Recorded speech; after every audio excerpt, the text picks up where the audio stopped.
to Standing in the Sunlight with Cynthia Rose. We are all on an ever-unfolding unique journey. Join Cynthia Rose as she begins her unique perspective to all that is meaningful.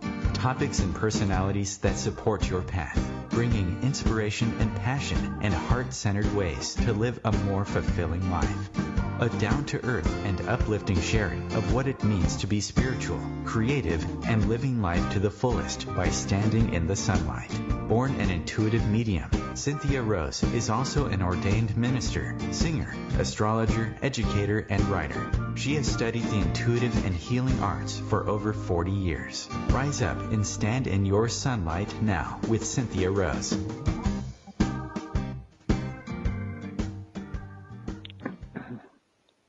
Hello, everybody, wherever you are. I'm excited to be here on Valentine's Day. Today I'm coming to you back home from Denver. No more Kauai this week. So I'm out here on a sunny day. I'm really excited today to bring this show to you. I have two guests for you today. Dawn Ley, who has been a healer for over 50 years and teacher, and has just a wonderful spiritual journey. I've learned from him, incredible. And his wife, Lynne Brisdon, who also is an incredible healer and business coach. And today we're going to talk about relationships from an energetic point of view. So before any ado, we have their information up on the site. We'll tell you how to get in touch with them after. But I just want to check in. Dawn, are you there? Yes, I am. Yes, wonderful. And Lynne, are you here?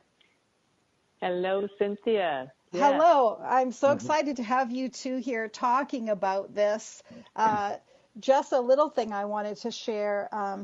When I was studying energy work in the way that you taught, Dawn, I went through that with a couple that were both studying energy work on their own at your school, and also talking about, they were sharing how much they were closer, their intimacy was better, and they already had a good relationship. And it was wonderful to watch that. So I'm just so excited to bring this to the listeners.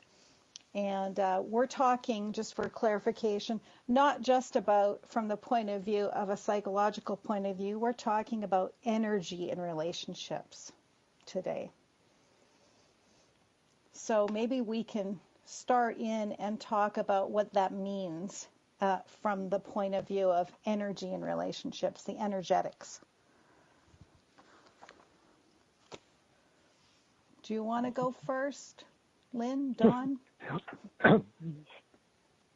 What does that mean? Well, okay, I'll start off. What it really gets down to, I think, in some ways, is how does communication happen? And if you look at it on a spiritual level, it's like there's energy floating around all over the place, and we're projecting our thoughts, our feelings, our whatever, energetically around us all the time. And some people pick up on that very quickly, and other people not so quickly. But when you look at this communication as spirit, you're essentially looking at, and it's on a very, very simple level. There's nothing very complicated about this. It's like you're exchanging information on a certain level, and how much can you be attuned to the information that's being shared, as opposed to the words that are shared. I don't know if that makes sense, but it's like just taking it to another place. I remember when I spent 3 years traveling around the world one time, in a place where I didn't speak their language, they didn't speak my language. I remember this up in the Himalayas in Nepal, and meeting this woman who was providing, snacks along the way or something, and she was fixing up something for us. And just looking at her, and she looked at me, and we both started giggling. And it was such a clear hello, and we understood what each other was saying, and without even opening our mouths. And so, to me, that's sort of the crux of the spiritual aspects of communication. We're wanting to put something out, we're wanting to communicate something, and our bodies are busy translating it all into some kind of language. How am I going to express this? How do I say it? What words are appropriate? Blah, blah, blah, blah, blah. And yet the exchange is already going on. So it's an art. And once we tune into that, then we start taking the communication essentially off the body level. And it's no longer, in bodies we're dealing with, I'm talking with either a male or a female. But on that level, it cuts beyond the gender stuff that we might have taken on during our lives, depending on our culture and, how we've been raised, our parents, and blah, blah, blah. And it's just getting it to a much, much clearer space. Right. So you're saying also it doesn't matter whether we're talking male, female, but this is relationships, period, regardless of your sexuality and gender. Yes. It's taking the communication beyond the words that we've learned. And so at that point it goes beyond languages. And we've all had those times where there's discomfort between two people, and it has nothing to do with what's being said. Exactly. Do you have something you want to add to that, Lynne? Yeah, as I've been hearing Dawn, I've just been reflecting back on times in prior relationships where, I know that I was feeling something, maybe feeling some anger toward my partner, but being very, very careful with how I was communicating what I was saying, saying the right words, and yet, the man I was with definitely perceived that I was angry or upset, and I was like, how does he know what I'm thinking? This is just too bizarre. And then as I learned more and more about how sensitive we are to one another's energetic fields, I began to realize that all of what I'm feeling is being perceived and picked up by the other person, whether they're even totally conscious of it, but they are going to be reacting to it and are impacted by it. That makes a lot of sense. I think that we are so much more transparent than we realize we are. I think it's right out there, and then it's also brings to mind about maybe we've got to work on being conscious ourselves so we can be better communicators instead of always looking to the other for. First we have to look at what we're putting out. Yes. Yeah, absolutely. Yeah. And this brings up the whole issue of what am I hiding from myself? Because I don't want to acknowledge this right now for whatever reason. I don't want to be coming from an angry place, or I don't want to be, And so I end up burying that within myself, and yet that other person, depending on where they're at, very well may be tuning right into that and sense that. And it leaves them in confusion because you're smiling when you don't really feel like smiling, or whatever the dynamic happens to be. and I think of it, what starts to enter in here is how real are you? How real are you willing to be in your communication? It's not just about expressing your emotions and stuff, but what is it in my experience that I've never been willing to talk about because I'll just get invalidated for it? For example, I have some sort of a psychic experience, and every time I've tried to put that out to anybody, I've got poo-pooed or, eye rolls or whatever it is. And, it's okay. It's okay to communicate whatever it is that I'm wanting to communicate. So I need to get over any pain I've got around having tried to communicate in the past and bring this into present time and being real, which doesn't mean you just blurt out everything to everybody. You can, but it's getting rid of the fear that's controlling how you're communicating. Does that make sense? That makes a lot of sense. I can remember being like 4 years old and seeing that my mom was upset about something and asking her, "What are you upset about?" And her saying, "Oh, I'm fine," because she didn't want to be upset. Yeah. And because kids see it so clearly, right? Right. So, but we're talking about relationships today, not kids. But yeah, I think that the judgment that we have on ourselves about what we're feeling, or like the cage we put ourselves in, it's important to let ourselves out of that cage.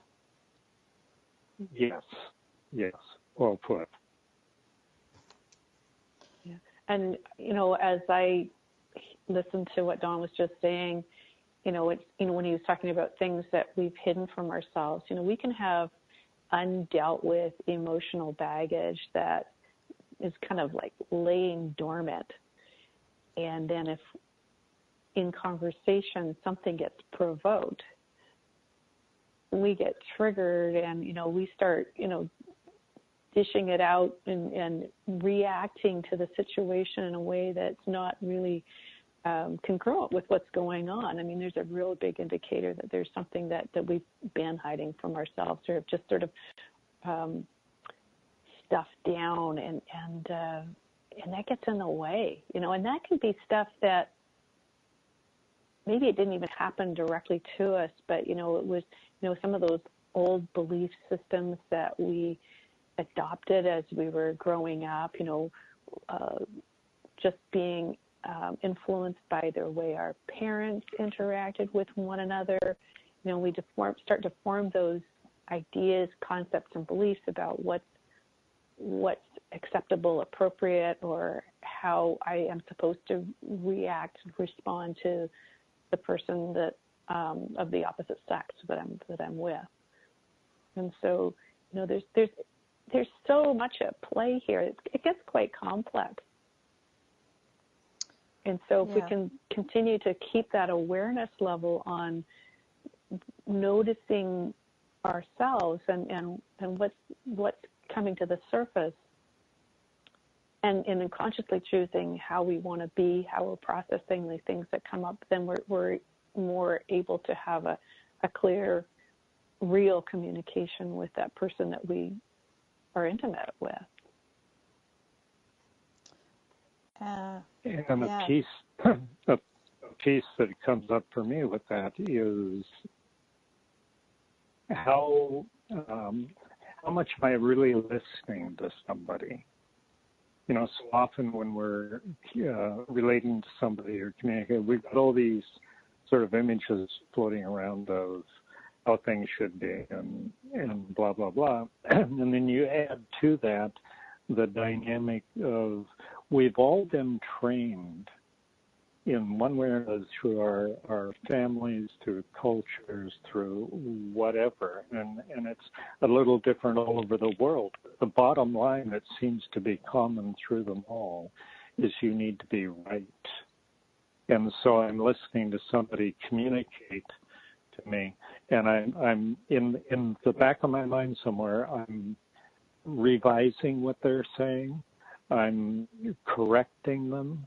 I'm coming up with what my response, my rebuttal is going to be or whatever, instead of just simply being there listening to what somebody else is communicating. And then, that's the place where you have the opportunity then to go beyond the words that they're using to me and just getting the images of what they're trying to communicate. Yeah. I'm thinking about, there's times when, and we've all gone through it, I'm sure, when I've not been hearing my partner clearly and said, wait, I need to hear myself first so that I can hear what they're saying. That if I'm not really listening to what's going on with myself, I can't really hear them. Yeah. Mm-hmm. It's to me, it's one of the most amazing things that we've got out there, particularly in a intimate relationship. When it's really close, you get to know each other better and better, and you get to pick up these subtle little messages more and more, and because we know each other.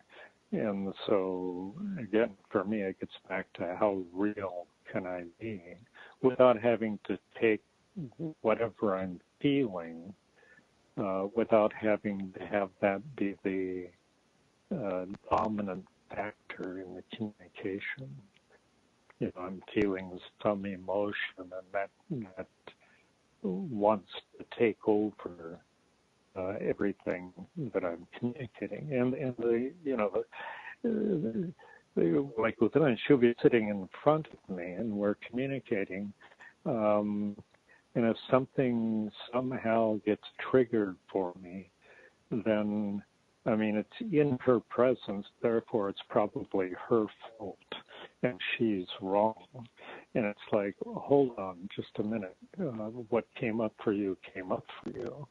And are you willing to say hello to that? This particular time right now for me, after all these years, there's an opportunity here for people to take steps in their consciousness, conscious awareness, everything. We're literally sitting in a time period that seems to me like we can just reshape ourselves totally. Whoops. I Is agree. that the commercial? I'm hearing that we're going to go to a break. Please stay with us. We've got Dawn, Ley, and Lynne Brisdon talking about energetics and relationships. And we'll be back in 2 minutes.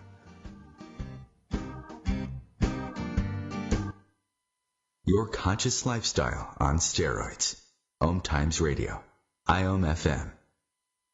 OMTimes magazine is one of the leading online content providers of positivity, wellness, and personal empowerment. A philanthropic organization, their net proceeds are funneled to support worldwide charity initiatives via Humanity Healing International. Through their commitment to creating community and providing conscious content, they aspire to uplift humanity on a global scale. Connect at omtimes.com. OMTimes, creating a more conscious lifestyle. Hello, I'm Sandy Sedgbeer, host of OMTimes Magazine's flagship radio show, What is Going On? My passion is sifting through information, research, and innovations from new thought teachers, speakers, and researchers pushing back the boundaries of what we know about life, energy, metaphysics, and the universe. I love shifting perceptions about who we are, why we're here, and how quickly impossible becomes normal when we open our minds, expand our awareness, and accept that the only limits that exist are those we place upon ourselves. So if you're the kind of forward-thinking, eager investigator of what lies beyond the current reality that most perceive, why not make a date to come play with me in the field of possibilities at 4 p.m. Pacific Time, 7 p.m. Eastern Time every Thursday, and together we can discover what's really going on. Hi, I'm Danica Patrick. Watching my nieces grow, play, and learn is amazing, but not every child gets to be carefree. 1 in 6 kids in the U.S. are hungry. This breaks my heart, and it's something that Feeding America is working to change. Each year, the Feeding America network of food banks rescues billions of pounds of good food that would have gone to waste and gives it to families in need. To help, visit feedingamerica.org. Brought to you by Feeding America and the Ad Council.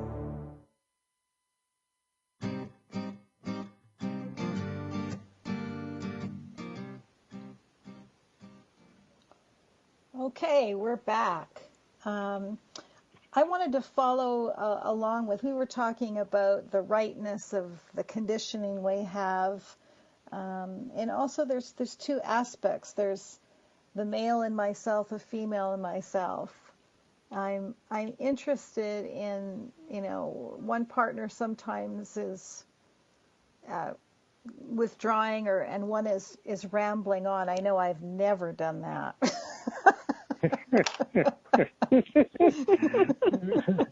I've never known you to do that at all. No. I've done that. Yeah.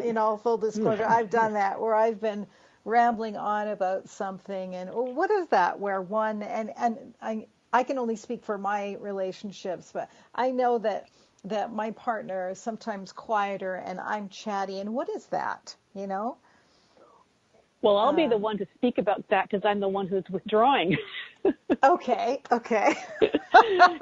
Well, one of those pieces is wanting to keep the peace when someone's kind of on a track, not wanting to kind of compete for space, and also just being there to listen until whatever it is that they have to say is complete. And yet, there may be opportunity to engage and bring them back into more of a conscious communication if they've started rambling because they're just rambling. Right.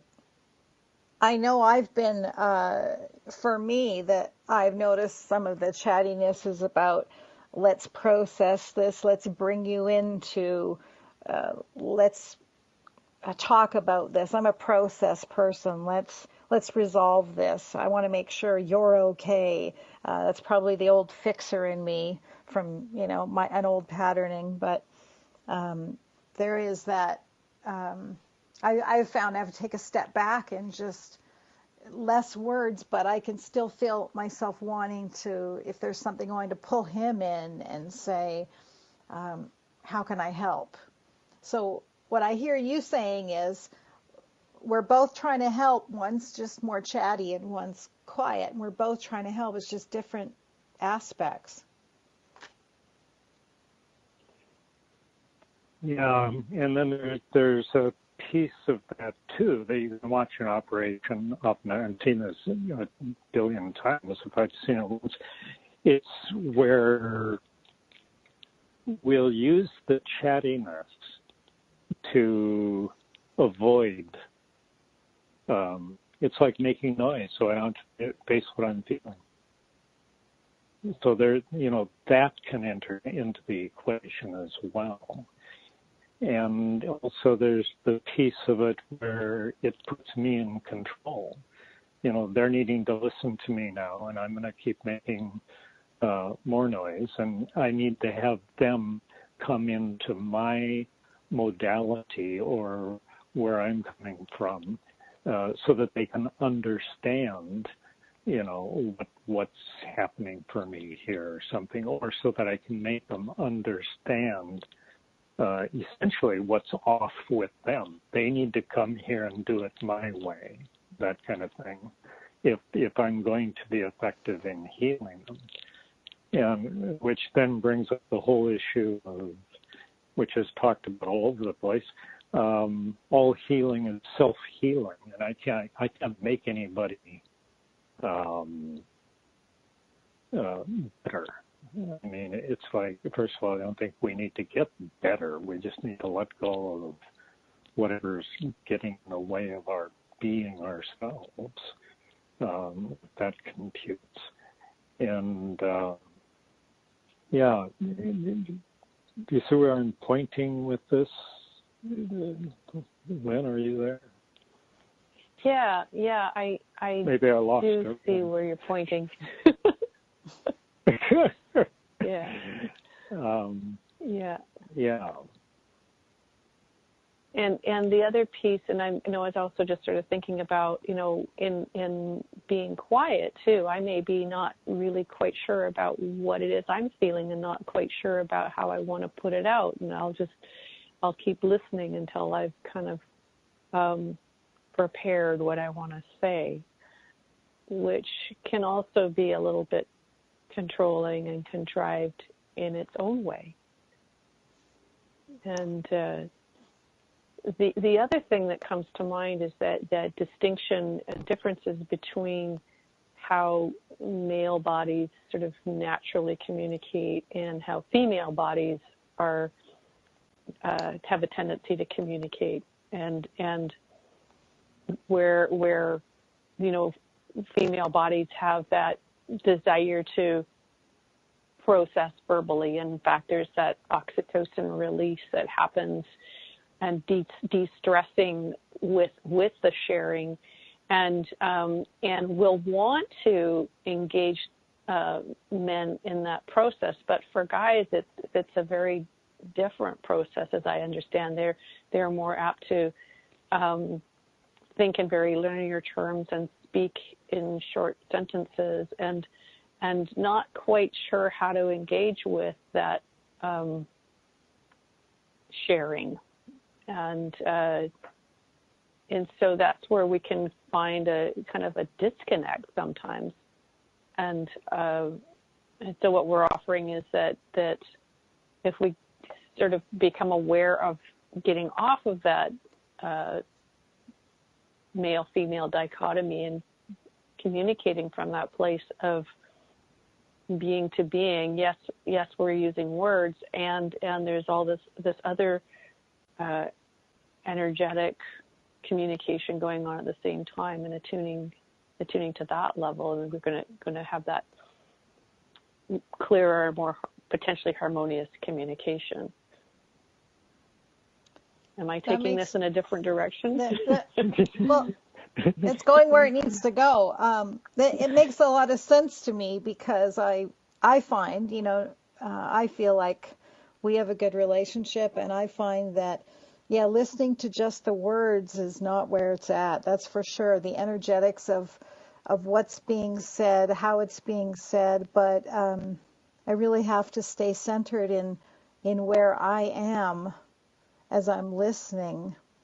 So I know there's someone out there right now listening who may have some kind of conflict going on right now, and they're not sure how to step forward. Maybe we could just take it from that place. You've got somebody who, and of course this is generic because you don't have that specific energy speaking with you, but you have somebody who is with someone that they love, but their communication is just, something's not quite right.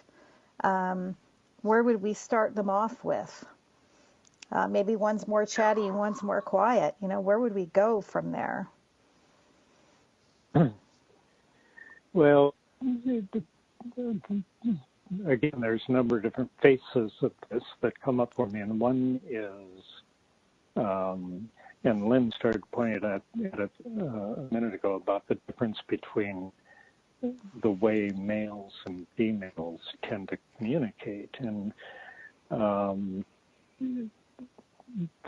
there's, when you're communicating spiritually, when you tune in on that level, and the way that I've learned to relate to this, and I've heard a lot of other people the same way, there's an elegance to the simplicity of what's being communicated. It might come in a single word, but that word communicates a whole level of stuff that if you really like to self-receive it, it can transform things for you. All of a sudden you're seeing things differently.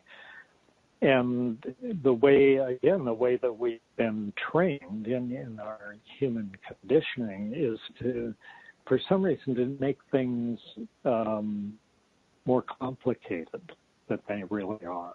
And that can, again, tie into that chattiness. It's like, can you bring this in?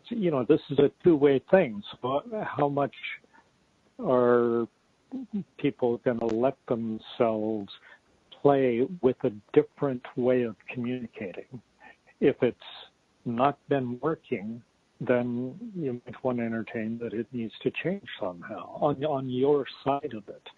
And ultimately, when it comes down to the male-female communication, all the things come into play again, right, wrong, blah, blah, blah, blah, blah. And it's like, wait a minute, this is not the only level that's going on. That relates to racial relationships. It relates to nationalities.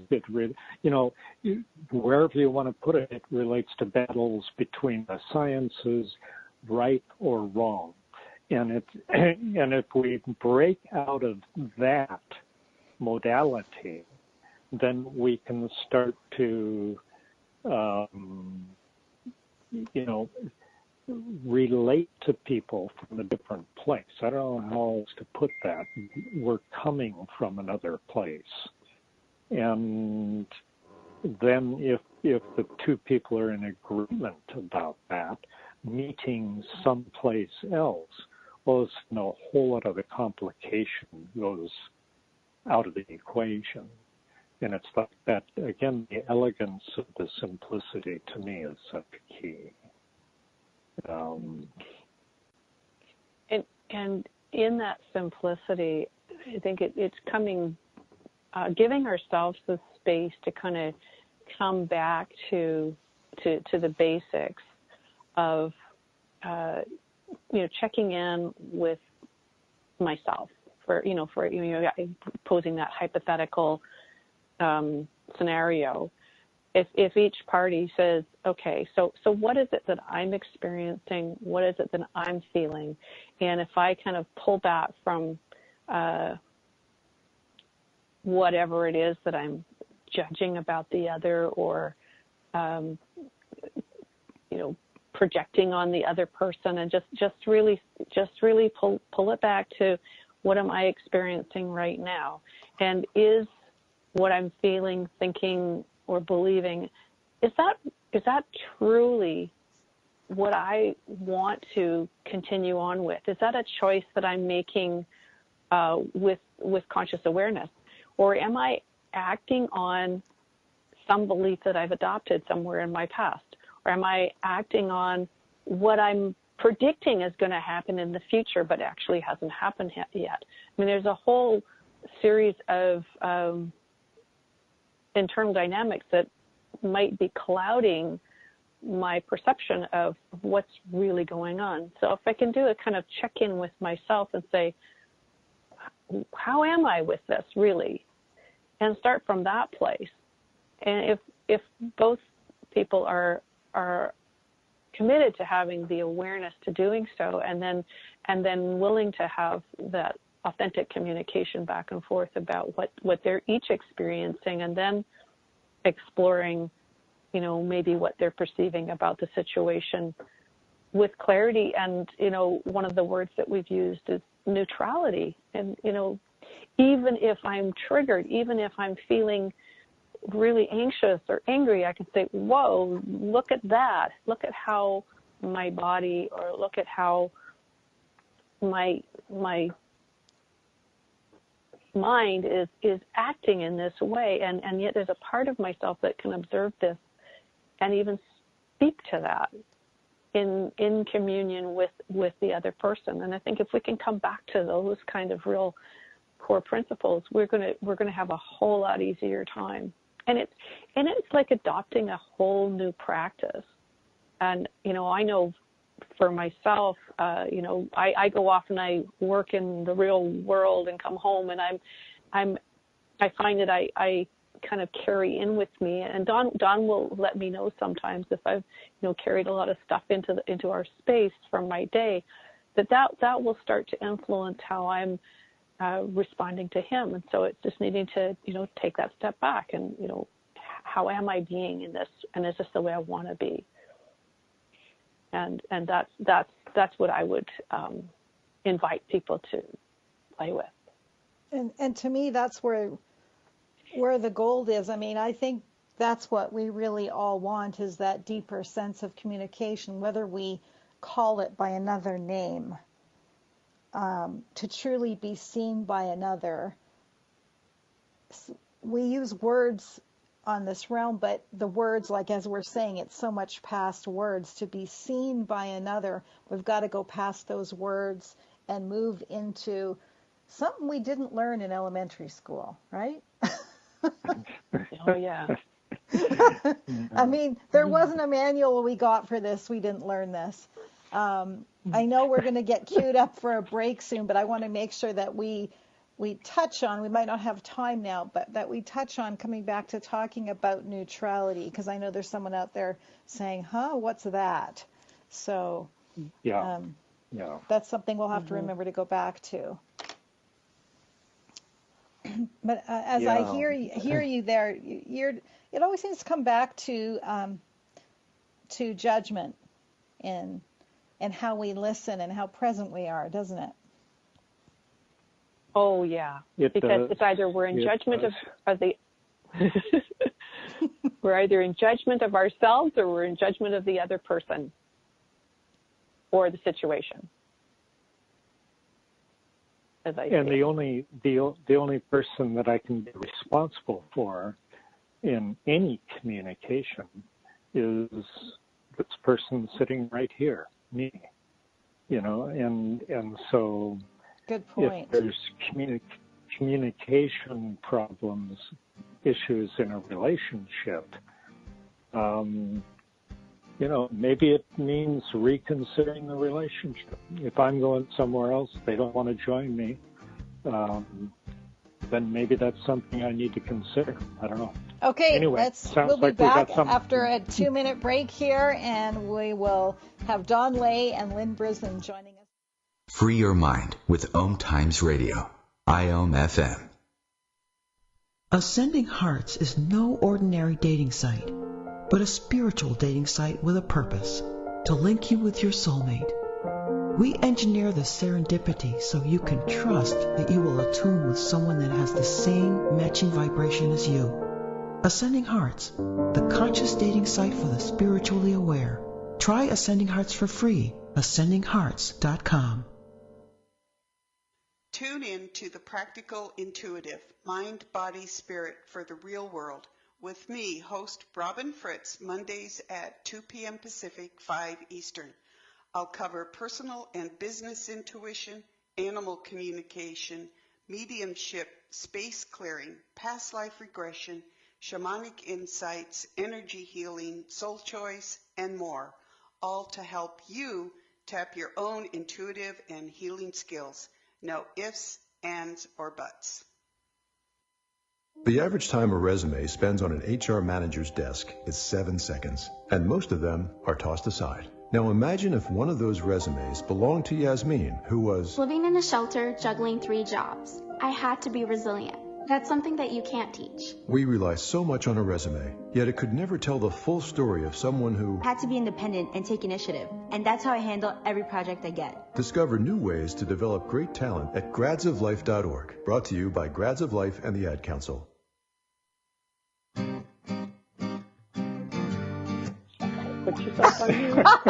I can hear you too. Okay, we're back. Oh, okay, so that was a break. Okay, we left off. We were talking about neutrality, and I know that there's some listeners out there that understand that, and others that are wondering what the heck is neutrality and where do I get some, or do they even want it? I don't know, but So do one of Where you do I want get both of some? you want to talk about neutrality? I know I'm being funny. Okay. That's me being funny. Yeah. So neutrality. Do you want to jump in, Dawn? Go ahead. Well, let's you both do it. Okay. Not at the same time. We'll both talk at the same time. for me,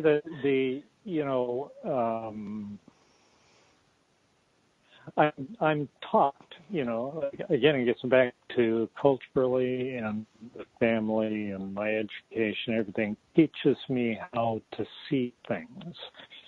And so if I'm seeing something through that filter of right, wrong, i.e., does it agree with my viewpoint or not? If it doesn't, then it's wrong. And it's like, if I can let go of that need to be, if I let go of the training that I've gotten, how I've learned to be, I might find a new way of being.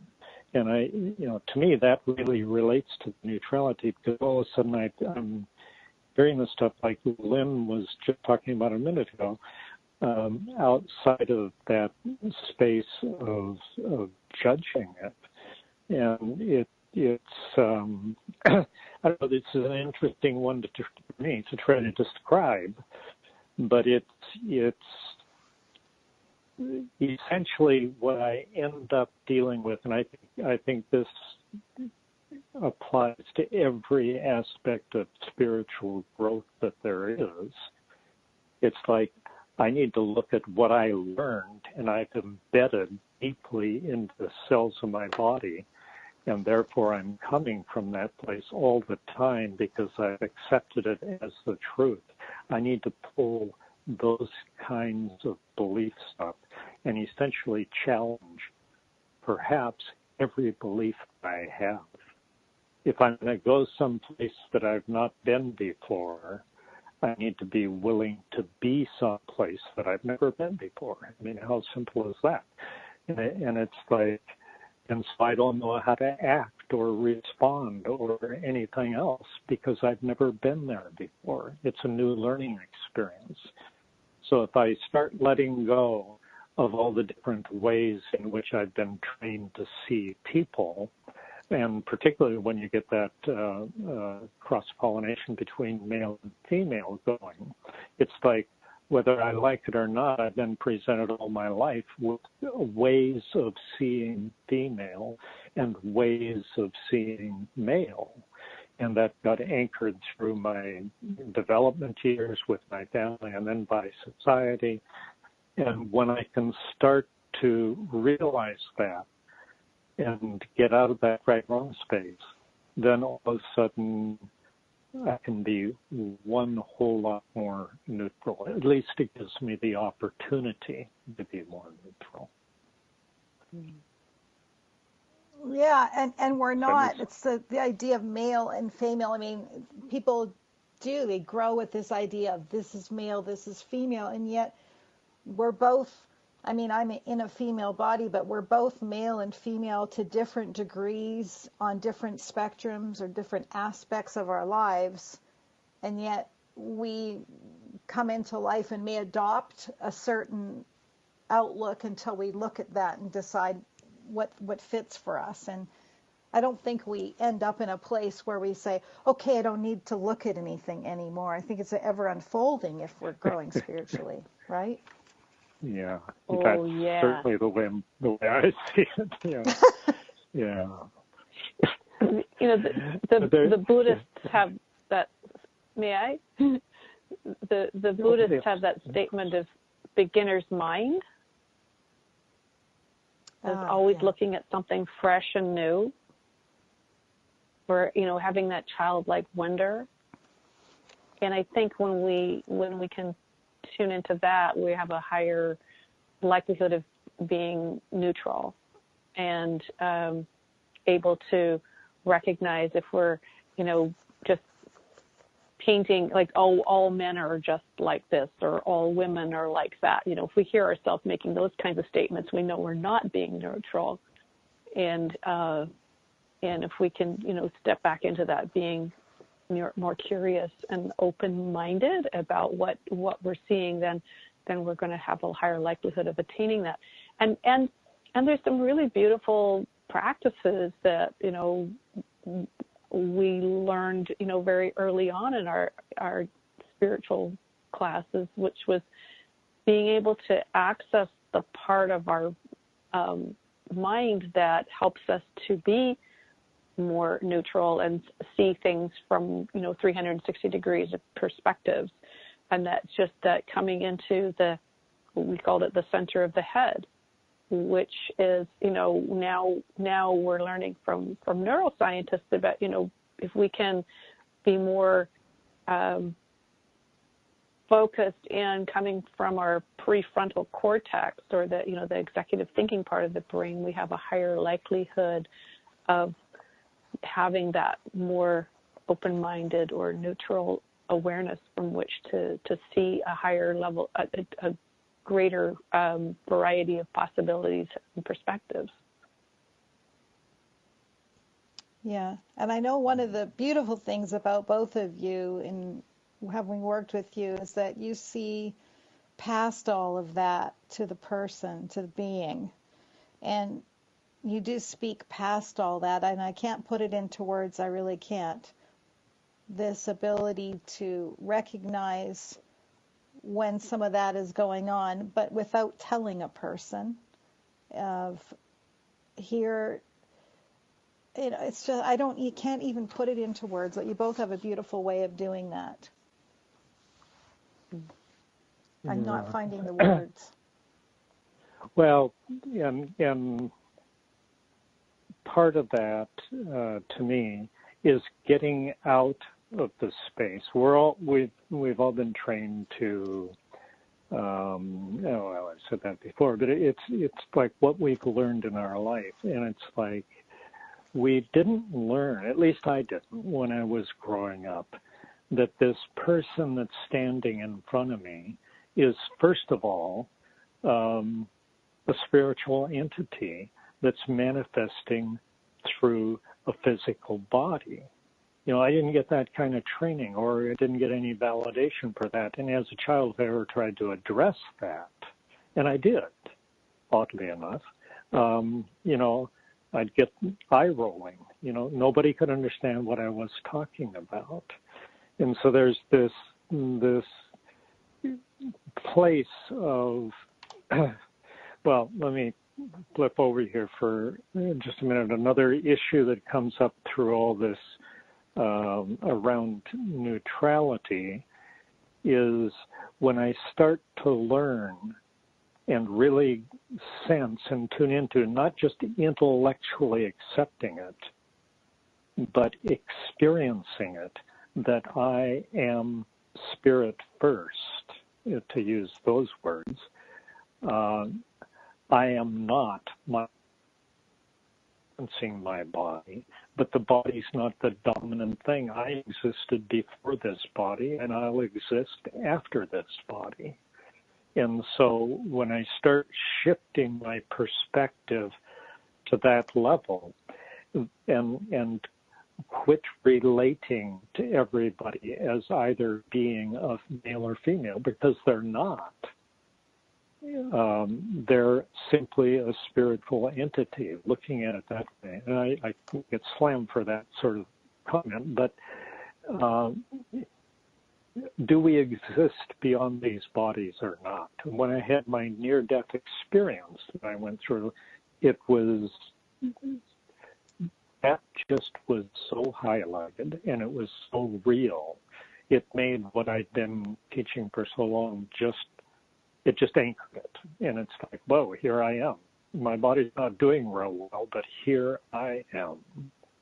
And so what gets going here, there's another piece of this too that I'd like to highlight a little bit, is we've got the male, female. You started to address this earlier, I think, Cynthia, and it's like, I contain, my body is capable, it has male and female energy available to it. And it's like, not gender-wise, but it's that yin-yang. And it's like, if I'm real anchored into a concept of what male is like, and I don't like male, I don't like these aspects of male, then I'm cutting myself off. I paste that over the top of my male energy, and I cut it off. And I've cut off access to half of my creative ability, okay? Because the creation is the joining of the yin-yang, the pulling together of the plus-minus, however you want to look at it.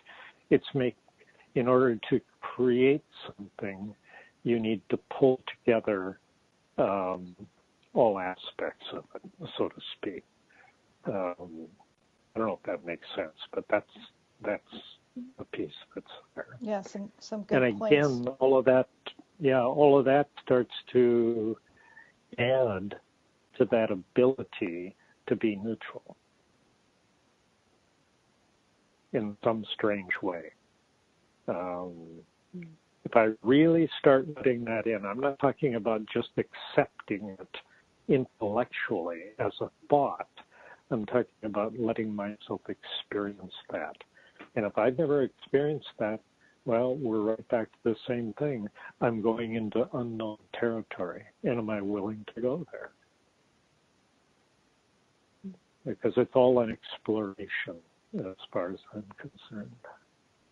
I'm exploring being in a body. I'm exploring communication. And how real are these other levels to me? Well said. You want to add something to that, Lynn? What comes up? Well, yeah, the exploration certainly keeps us in that place of continual growth and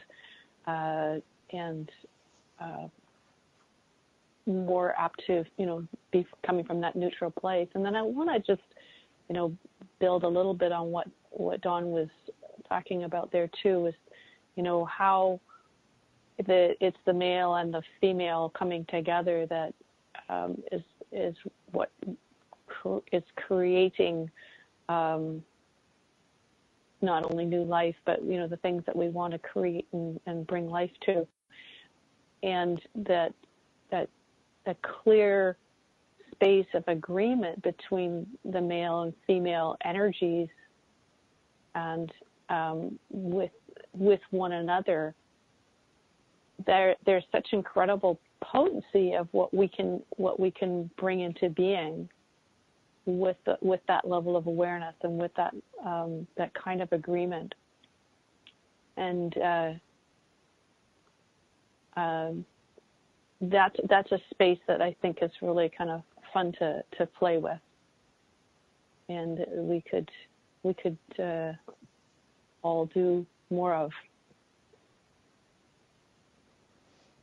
And so all of what we've been talking about today, though, even though we're talking about in relationships, we're not just talking about a love relationship, although that's a primary and it's on the minds of many people today. All of what we're saying can be applied in our work life, our close friendships, our relationships with ourselves. I just wanted to point that out, that all of these principles apply to relating energetically, yeah? Yes. Oh, absolutely. And so if somebody,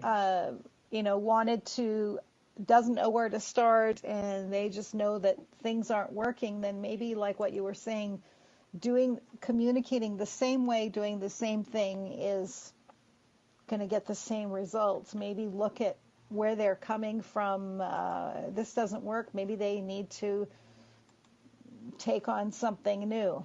And, we look at how our house functions. We look at our car and say, we need a new spark plug.